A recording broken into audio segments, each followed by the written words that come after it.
écran-là, c'est l'écran de contrôle. D'accord? Il sert à quoi?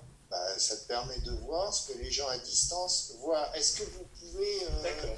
Il y en a une qui se remonte ou je sais pas quoi, il faut que ça soit complètement dans l'amphi, je suis désolé. Bon, théoriquement, vous devez toutes et toutes voir Cinésiologie de l'épaule, chapitre 2, unité homo-humérale, puisqu'on a l'écran de contrôle. Ok? Voilà. Et puis, s'il y a quoi que ce soit, si tu as fait... ça sert simplement à voir ce que les autres voient. Exemple, regarde. Je pensais que je devais verrais, moi. Ou que je me vois. Je me vois pas. Si, tu peux te voir là, mais comme tu peux pas être partout quand même. Oui, non, mais c'était parce que quand je montre quelque chose, l'autre jour, ils m'ont dit, vous n'étiez pas en face de la caméra. Alors regarde, quitter le diaporama. Dans ce cas-là, on fait ça. Ok, et là, regarde, ils te verront. D'accord. Il suffit... tu fais le guignol, tu utilises ça, mais... Oui, d'accord. On va essayer des essais-erreurs, d'optimiser le truc. Ok. Et donc, là-bas, c'est bien. Et mon diaporama, il est où maintenant? Attends, faut que j'en mette. Oh. Mais non, mais Voilà, partagez la... En fait, je m'en fous, moi, de voir ou de les voir. Si je sais que là-bas, ils me le diront, c'est tout. Voilà. Tac, c'est parti, mon kiki. D'accord? Au cas où.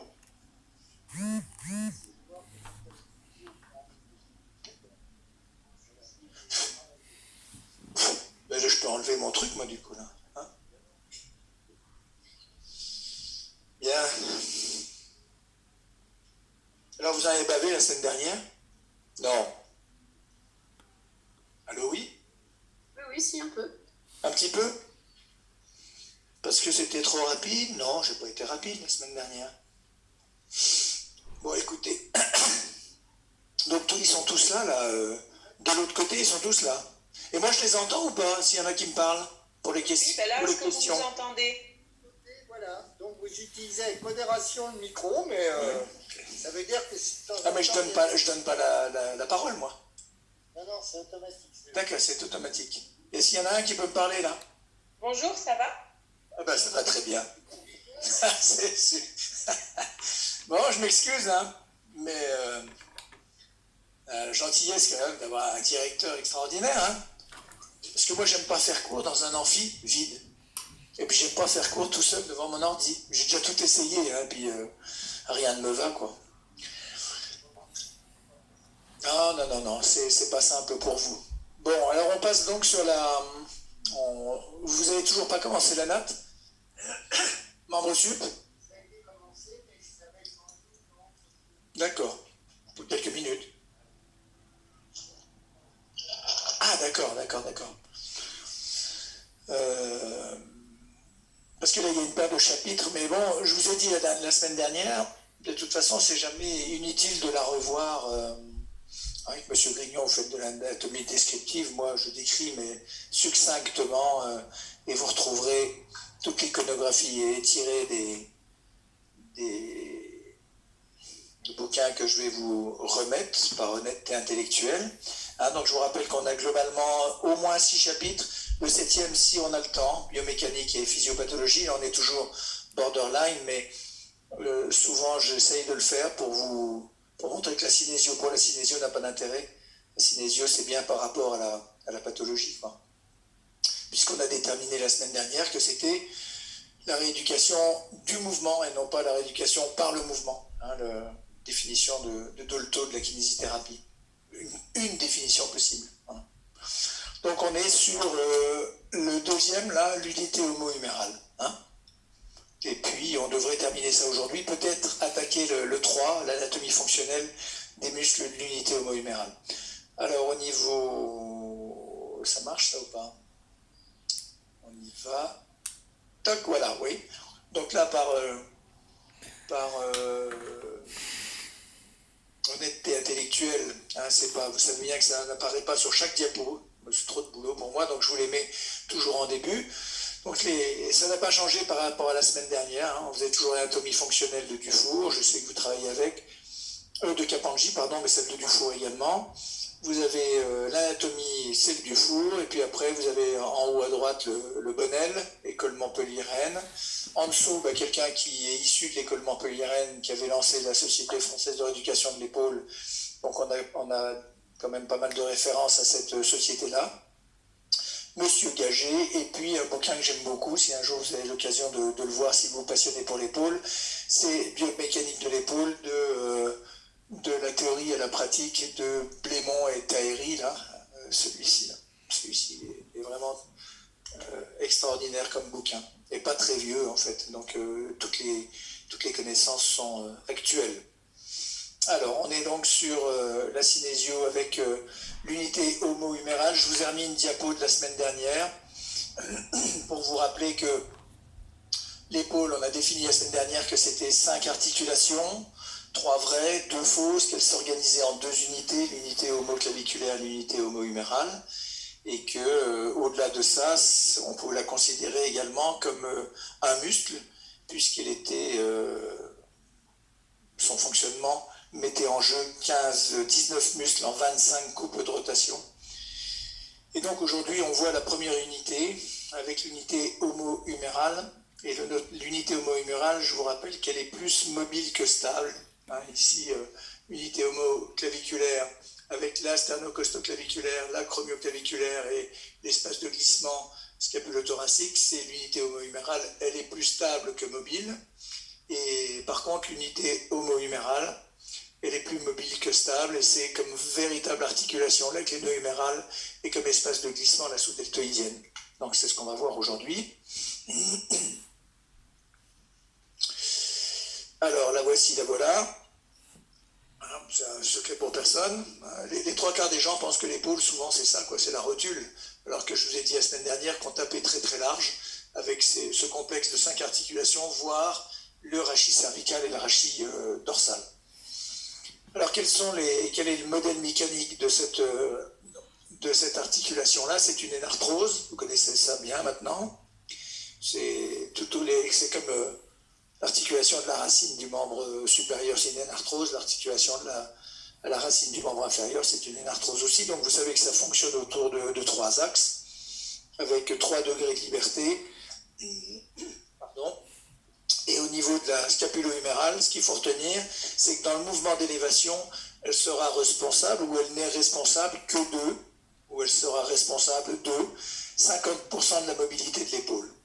D'accord? Ce qui veut dire que quand vous avez des mobilités à récupérer au niveau d'une épaule, on imagine bien que vous n'allez pas avoir un travail uniquement gléno-huméral ou scapulo-huméral, alors que souvent les gens travaillent énormément sur cette articulation-là. Il ne faudra pas oublier toutes les autres articulations, acromioclaviculaire, sternocostoclaviculaire et bien évidemment scapulothoracique, entre autres. Les pièces anatomiques en présence, on a donc la tête humérale. La tête humérale, c'est un tiers de sphère d'un rayon de 30 mm, 3 cm. Bon, ça, vous avez déjà eu l'occasion de le voir en anatomie en PACES. Vous le reverrez avec M. Grignon si ce n'est déjà vu sur le premier cours. Je ne sais pas s'il a commencé le membre supple. Ouais. Enfin, vous allez avoir le membre supple en ligne. Voilà. Ensuite, elle regarde en haut, en arrière et en dedans, cette tête-là. Elle a un angle d'inclinaison par rapport à la verticale de 135 degrés. Donc l'inclinaison, c'est par rapport au flux huméral. C'est l'orientation de cette tête-là qui regarde en haut, en arrière et en dedans. Et on a un angle de, en gros, 135 degrés, suivant les hauteurs. On a un angle de déclinaison. Maintenant, il faut imaginer l'angle de déclinaison sur un plan horizontal, sur une vue aérienne, plutôt que d'être inscrite dans un plan frontal.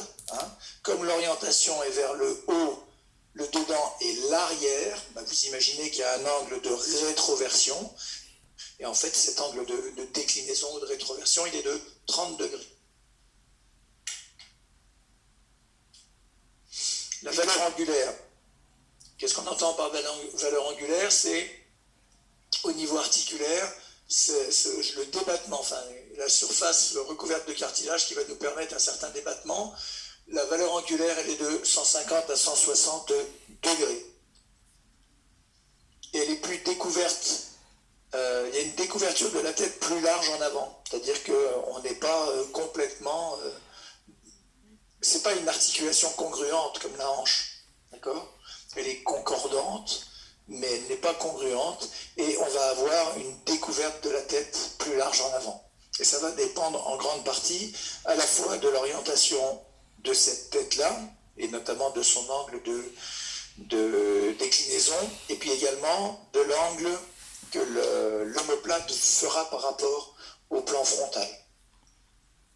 Enfin, on a le débord du tubercule majeur, un trochitaire ou tubercule majeur, il va déborder de l'acromion. Alors pourquoi je vous ai mis ça ? Tout simplement parce que plus tard, quand vous aborderez un petit peu la pathologie, il faut savoir que c'est sous la voûte sous-acromiale que ça va se passer, quoi. Et donc on décrit des formes d'acromions, on aura l'occasion de le revoir ensemble, ça, des acromions qui sont dits plats, normaux, crochus, plus il est crochu, plus il est supposé être agressif au niveau de la coiffe des rotateurs, mais et du coup, les chirurgiens faisaient, je sais pas, vous avez certainement déjà dû entendre parler d'acromioplastie, ouais, ça vous dit quelque chose. Acromioplastie se fait sous arthroscopie en ce moment, enfin, ça se fait pas, c'est pas en ce moment, l'arthroscopie dans l'épaule, c'est pas très très vieux, hein. On va dire que ça se fait sous arthroscopie, et compte tenu de cette classification-là, on a tendance à penser que, et au départ, c'est ce qu'ils faisaient, ils abrasaient en dessous, c'est-à-dire que plus il était crochu, et puis on abrasait par le dessous.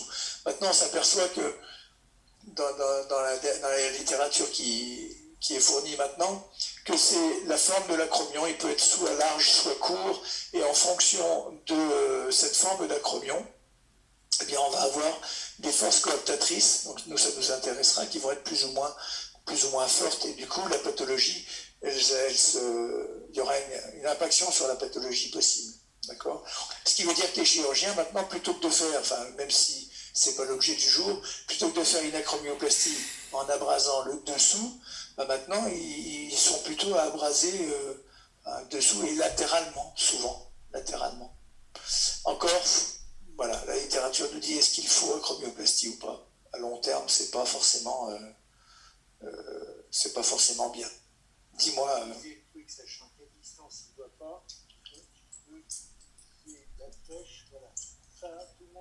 D'accord, la mienne, ça se voit pas. Ok.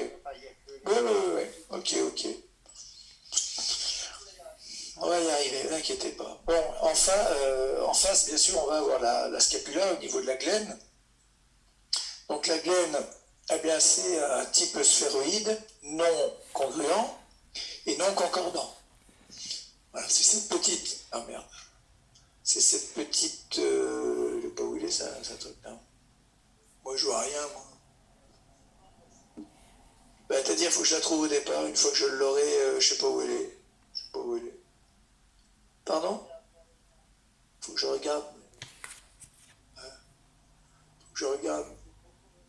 Ah, elle est là, je la vois. Hop, elle est ici, voilà. Elle est ici. Voilà, on parle de cette surface-là. Voilà, la surface de la glène, c'est ça. Donc c'est non congruent, non concordant. C'est-à-dire non concordant parce que ça va être beaucoup plus...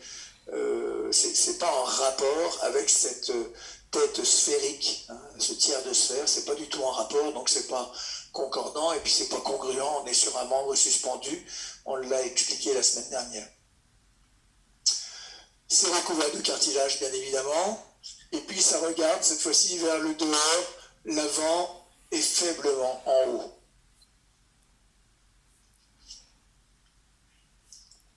Par rapport au plan frontal, on le reverra, ça, quand on verra la scapula thoracique, par rapport au plan frontal, la scapula est déjetée en avant de l'ordre de 25 à 30 degrés. La valeur angulaire, elle est de 60 degrés. La valeur angulaire est de 60 degrés. Alors, qu'est-ce que ça veut dire tout ça ? Avec une surface de 6 cm², on s'en moque un peu. Alors, je ne sais pas si... c'est où, Pascal, si je vois s'il voit mon truc, là ? Tu vois là, ici, c'est possible ça. Dans ce cas-là, il ne faut que... Trop. Ouais. À partir de là, Ouais. Oh vache. Ouais, je vais pas vous en faire 50 les gars, parce que... Voilà, hein. parce qu'on pourrait faire pareil sur l'ordi. Non. Alors, qu'est-ce que ça veut dire ça, hein? Ça veut dire que... On me voit là, ouais. Hein, globalement, vous allez avoir... Ouais, super, on voit très bien. Pardon? Super, c'est on bon? voit très bien. Ouais, Charlie Brown. Alors, on a ici, on a dit 60 degrés de débattement. Puis ici, je caricature, hein, pof. On en a 100, on a dit 150, 160. Ah, c'est ça. Et c'est pas un rapport, c'est ce qu'il faut imaginer, c'est que si jamais vous le mettez en linéaire, hein, c'est vraiment très basique ça, si je le mets en linéaire, je vais avoir quelque chose comme ça. Donc on imagine que cette boule-là, maintenant vous êtes bien au courant, il ne va pas y avoir que des mouvements de roulement, forcément. On est sur une arthrose, on va être sur d'une surface convexe sur une surface concave. Si on veut que ce soit toujours centré, c'est ça le problème de l'épaule, c'est qu'il va y avoir des mouvements de roulement-glissement. D'accord? Parce qu'autrement, s'il n'y avait que des mouvements de roulement, comme le débattement n'est pas le même, ça ne peut pas le faire. D'accord? Ça ne peut pas le faire. Alors, je ne sais plus où est mon diaporama, là, du coup, Pascal. Ah ouais, non, c'est pénible, ça.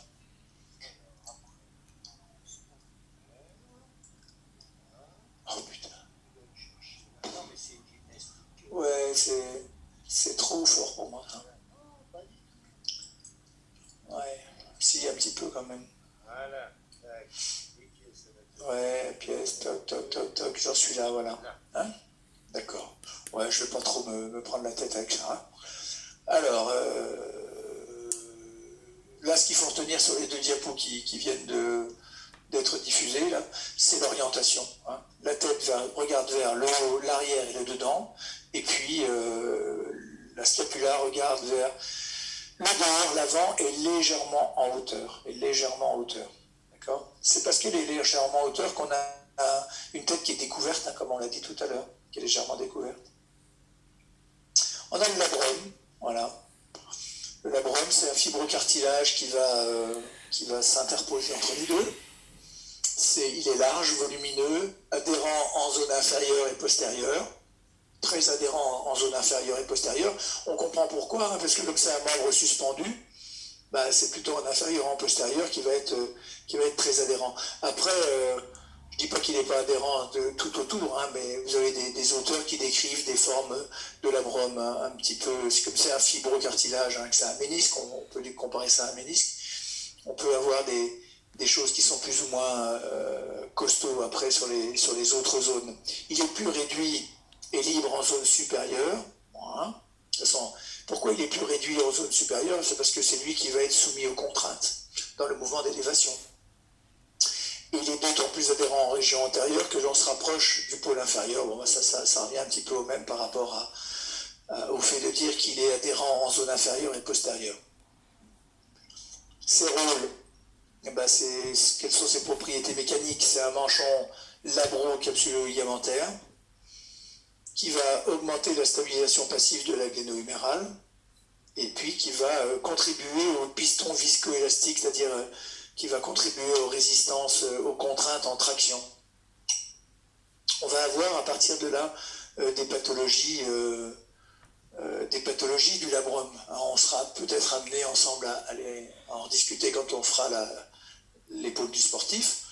Vous avez des pathologies, je ne sais pas si vous avez déjà entendu parler de ça, les SLAP lésions, ce qu'on appelle les SLAP lésions. C'est des pathologies qui sont relativement récentes, hein, parce qu'elles ont été décrites pour la première fois par un monsieur qui s'appelait Andrews. Et c'était en 1985, donc vous voyez que c'est pas si vieux que ça. Hein, c'est pas si vieux que ça. Ça commence, Pascal, mais par rapport à quand on est descendu de l'arbre, tu vois bien, c'est...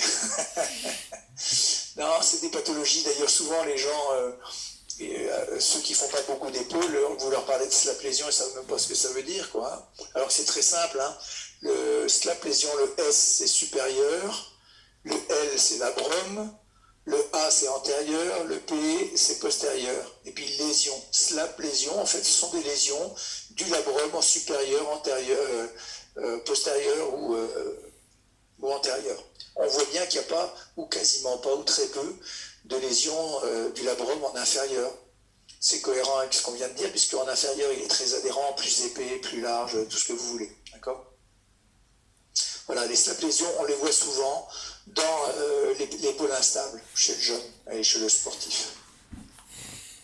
On aura l'occasion de reparler de ça, mais plus tard.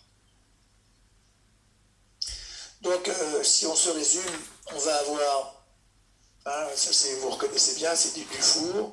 Vous allez avoir donc la scapula, ça serait bien que je le fasse pour eux avec la... Voilà, je suis ici. On a la scapula, vous voyez bien par rapport au haut de la diapo, là, qui est...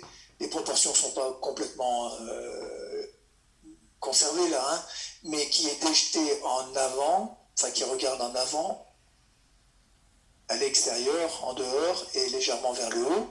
Et je vous ai dit que par rapport au plan frontal, on aurait un angle qui serait, c'est normal, il va reposer sur un thorax qui lui est bombé, hein, donc on ne peut pas avoir une scapula qui est dans un plan frontal, c'est pas possible. Donc on va avoir un angle de 25 degrés, déjeté en avant de 25 degrés. Et puis ici, on a donc notre tête humérale en avant, donc on revoit ces 60 degrés de débattement.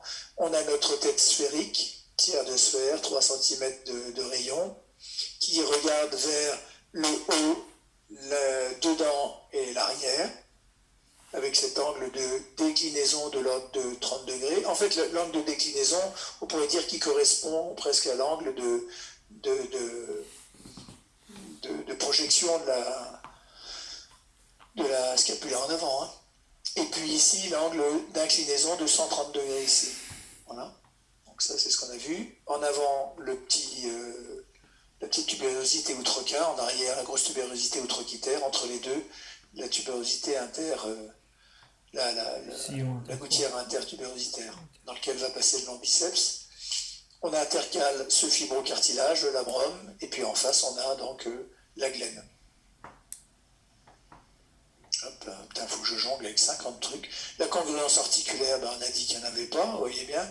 Les gens comparent souvent ça à une balle de golf sur un tee. Alors je ne sais pas si le film passera, parce que je vous ai retrouvé un petit film en m'inspirant de notre ami Frédéric Srour.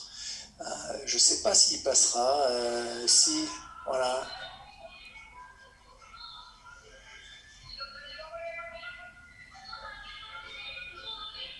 Voilà, ça c'est une épaule, c'est la stabilité d'une épaule. C'est-à-dire qu'on raisonne souvent, et on raisonnera nous ensemble également, parce qu'on est obligé de passer par là, mais souvent on raisonne gléno-huméral par rapport à quelque chose qui est fixe. Hein. Or, la difficulté de l'épaule, c'est que tout bouge en même temps, et c'est un fondu enchaîné, et tout bouge en même temps. Et donc, à la fin de ces 6 cours, je devrais vous avoir fait toucher du doigt comment ça bouge, pour tel mouvement, comment ça bouge, etc., etc. Ça, cette représentation-là de cette otarie avec ce ballon, c'est magnifique pour les épaules instables, quoi. Pour les épaules instables, on voit bien que l'instabilité souvent a été envisagée à travers la gléno-humérale, mais en fait, depuis quelques années, tout le monde s'est jeté, maintenant se jette. Moi, je vois ça sur la dyskinésie scapulo-humérale, enfin, je vous en reparlerai. Mais ouais, c'est exactement ça. La stabilité de l'épaule, c'est exactement cette représentation-là. Alors, pour avoir cette stabilité, qu'est-ce que l'on a comme moyen? On a le vide intra-articulaire, on a tout ce qui est capsulaire, tout ce qui est ligamentaire, et bien évidemment tout ce qui est musculaire. On va reprendre chaque petit item en voyant ce qu'on peut y dire, puis de voir si potentiellement on a des incidences kinésithérapiques, comment on peut travailler ça. Alors le vide intra-articulaire, je vous ai... Le premier... je suis où là? Ouais, je suis bon. Le vide intra-articulaire, la première des choses pour avoir un vide, la condition indispensable, c'est l'herméticité. C'est-à-dire que si ce n'est pas hermétique, il n'y aura pas de vide intra-articulaire, ça paraît évident. Là encore, on s'est quitté avec l'otarie et l'épaule instable. Quand vous avez une capsule qui est plus étanche, l'épaule, elle n'est plus vraiment stable et on a des sensations d'instabilité. C'est la raison pour laquelle En clinique, on ne parle pas de nous, enfin en radio, on fait des arthroscans avec injection et tout pour voir s'il y en a une fuite du produit. La valeur moyenne, nous dit-on, c'est moins 34, enfin c'est une pression négative bien sûr, 34 mm de mercure. Au repos, sans intervention musculaire, on nous dit que le vide intra-articulaire assure seul le centrage céphalique, le centrage de la tête. Ce vide intra-articulaire nous permet d'avoir ce centrage-là, sans autre intervention, quand le bras est pendant le long du corps. Le tonus musculaire ne modifierait pas, je mets toujours ne modifie pas parce que je suis le porte-voix de ce que je lis, mais on va dire ne modifierait pas. L'épaule, ça reste une énigme. Donc ne modifierait pas le vide intra-articulaire. Par contre, les forces de traction augmentent le vide intra-articulaire, ça on le sait. Alors, ça veut dire qu'en thérapie manuelle ou en techno de base, quand vous allez prendre l'épaule de votre patient qui est en décubitus dorsal, on peut avoir des manœuvres de décontraction, gentiment, par oscillement comme ça, et gentiment des tractions sur l'épaule. Les tractions, on a dû vous dire sur les autres articulations que vous avez vues que l'intérêt, c'était pour activer la synoviale et qu'on pouvait avoir une meilleure lubrification avant la mobilisation. Ouais, on vous a parlé de ça, j'imagine. Bien là, l'intérêt avec un vide intra-articulaire, c'est également au niveau d'une tête humérale qui pourrait être potentiellement décentrée.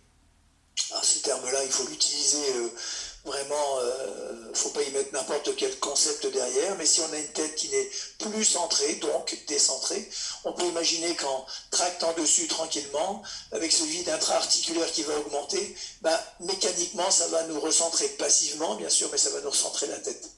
Au-delà de tout ce qu'on vous a déjà dit sur les intérêts au niveau de la synoviale. Et puis c'est marqué donc dans la mesure où il y a tous ces rôles-là, on pourrait avoir un rôle dans la nutrition du cartilage. Bien, deuxième aspect, c'est le capsulaire. Alors la capsule, on a une capsule qui va être lâche, qui va présenter des replis, qu'on appelle des frenula capsulae. Vous verrez ça avec M. Grignon.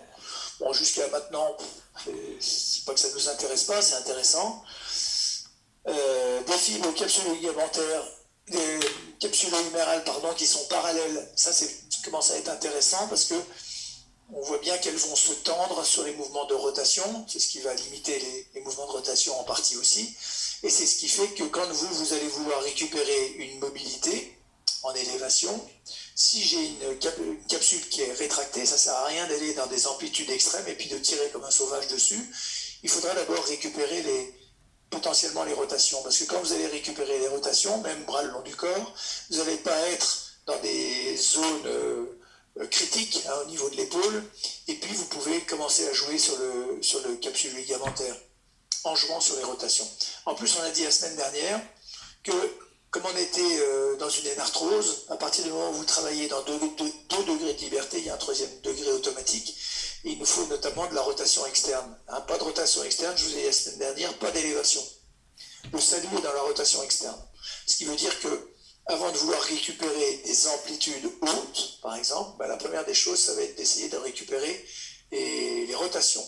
Pour cette raison-là, c'est-à-dire que si vous avez des fibres qui sont parallèles, quand vous allez avoir une capsule qui va se rétracter, ça ne sert à rien d'essayer de monter tout de suite. Ce qu'il faut, c'est être très proximal. Et donc, dans vos prises, contre-prises que vous verrez avec vos enseignants en techno de base, on imagine bien que prise contre prise, ça devient primordial et qu'il est plus intéressant de travailler à la racine du manque que d'avoir une main qui stabilise un petit peu au-dessus, on ne sait pas trop quoi d'ailleurs, et puis une main qui prend au poignet et vous discutez ce que vous avez vu à la téloche et vous ne faites que du roulement dans ces conditions-là. Là, ce qui va être plus intéressant, c'est de travailler en proximal avec des prises contre prises très très proches et puis d'imaginer que vous bossez sur plutôt les glissements que les roulements. On dit toujours que les roulements sont les mouvements majeurs, mais majeurs par leur amplitude, puis les autres sont des mouvements mineurs. Le problème, c'est quand les mouvements mineurs, excusez-moi l'expression, mais déconnent, tout va à volo, quoi. Donc, c'est des mouvements dits mineurs, mais qui sont loin d'être mineurs. Il faut commencer par ça. Et donc, il faut s'intéresser aux capsules ligamentaires. On a des frénula capsulaires en inférieur, parce que vous imaginez bien, je ne vais pas refaire toute la manœuvre, mais ceux qui sont devant ceux qui sont en distanciel, là, hein, bah, vous mettez le bras le long du corps, puis vous levez votre bras en abduction, il n'y a aucun problème, a priori, hein, si vous n'avez pas de souci. Maintenant, vous prenez, si vous faites ça avec la main droite, enfin avec le bras droit, vous prenez votre main gauche, vous commencez à choper. Ah oui, il faudra que tu me montres, hein, Pascal, parce que des fois je me dis que pour 2 secondes comme ça vaut vraiment pas le coup, quoi. Oui et non, parce que tout le monde quand même un truc hyper D'accord. Si monsieur le directeur dit que c'était hyper intéressant, je pose le... Ouais. Je pose, puis vous allez voir, hein. J'essaie de poser. La vache, alors là c'est le top. Ici, vous n'avez pas de capsulite, et ici, si vous prenez là, et que vous... Toc, là, j'ai une capsulite, quoi. J'ai une capsulite. Donc ça sert à rien, merci Pascal, ça sert à rien d'aller essayer de continuer à tirer le mouvement si vous n'étirez pas cette capsule. D'accord? Cette capsule-là, une capsulite rétractile, c'est la raison pour laquelle c'est très long à rééduquer, vous verrez, très très long à rééduquer.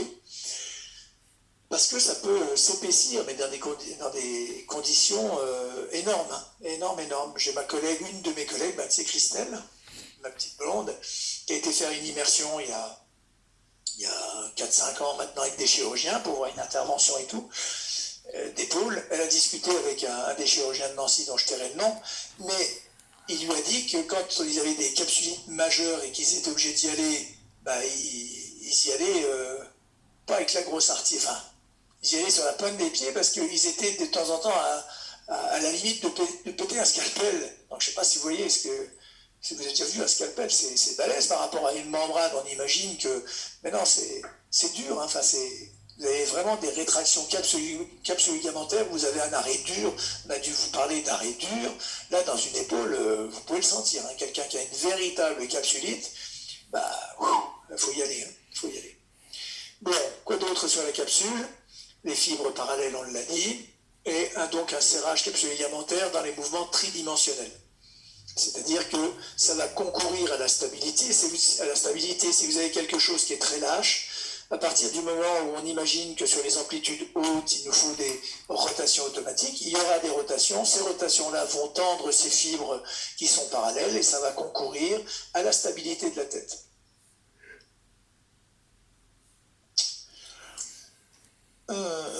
Est-ce qu'on la voit, la capsule là? Ouais, on la voit bien. Donc, on nous dit qu'elle est riche en barorécepteurs. Alors ça paraît, on se dit ouais, bon, c'est la capsule quoi. Hein. Elle est riche en barorécepteurs et elle règle l'intensité de la réponse antagoniste. C'est-à-dire qu'il faudra toujours que vous ayez une vue tridimensionnelle quand vous allez travailler l'épaule. Ça tire de ce côté-là, de l'autre côté ça retient. Il faut toujours que notre tête soit centrée. Donc c'est un jeu, je vous ai dit, 5 articulations, 2 unités, 19 muscles, 25 couples de rotation. Vous n'avez pas un muscle qui travaille isolément, jamais. Vous avez toujours un agoniste avec un antagoniste synergique, hein, ou un agoniste synergique d'ailleurs, enfin, il y a les deux. Mais ce qu'il faut savoir, c'est que cette capsule, elle est riche en barorécepteurs et ça va régler l'intensité de la réponse antagoniste. Ce qui veut dire que quand vous allez avoir une pathologie sur cette capsule, hein, une capsule qui est détendue, c'est du tissu conjonctif, hein, si elle est détendue, on n'est pas dans le cadre d'une capsulite, là, hein, c'est détendu, épaule instable, par traumatisme, il n'y a plus de signal adéquat sur la réponse. Et c'est pour ça qu'on fait une rééducation neuromusculaire, d'accord? C'est-à-dire qu'en fait, le problème de la capsule, c'est... quand elle est distendue, hein, c'est que si elle est distendue, elle est distendue. Donc qu'est-ce qui nous reste après? On le verra, c'est le musculaire. Le problème, c'est que là, ça règle l'intensité de la réponse antagoniste, donc de la réponse antagoniste musculaire, sous-entendu. Et si vous ne faites que du muscle pour le muscle, vous n'êtes pas bon. C'est pour ça que les enseignants insistent beaucoup sur la rééducation neuromusculaire. Faire du muscle, c'est facile, faire du muscle intelligent, ça l'est un petit peu moins. Vous voyez bien. Pourquoi? Parce que le délai de réponse musculaire est 8 à 10 fois supérieur au délai de réponse des récepteurs capsules ligamentaires. Qu'est-ce que ça veut dire? Exemple tout bête, vous êtes tous fait, on s'éloigne de l'épaule, mais vous avez tous échappé un jour à une entorse de cheville. Ouais, vous marchez, puis hop, la cheville elle part, mais vous la récupérez. Vous avez réussi à la récupérer avec le musculaire. C'est-à-dire que le musculaire, lui, il a répondu un peu plus tard que le capsule ligamentaire, mais il a répondu, vous avez réussi. Le délai de réponse était plus grand.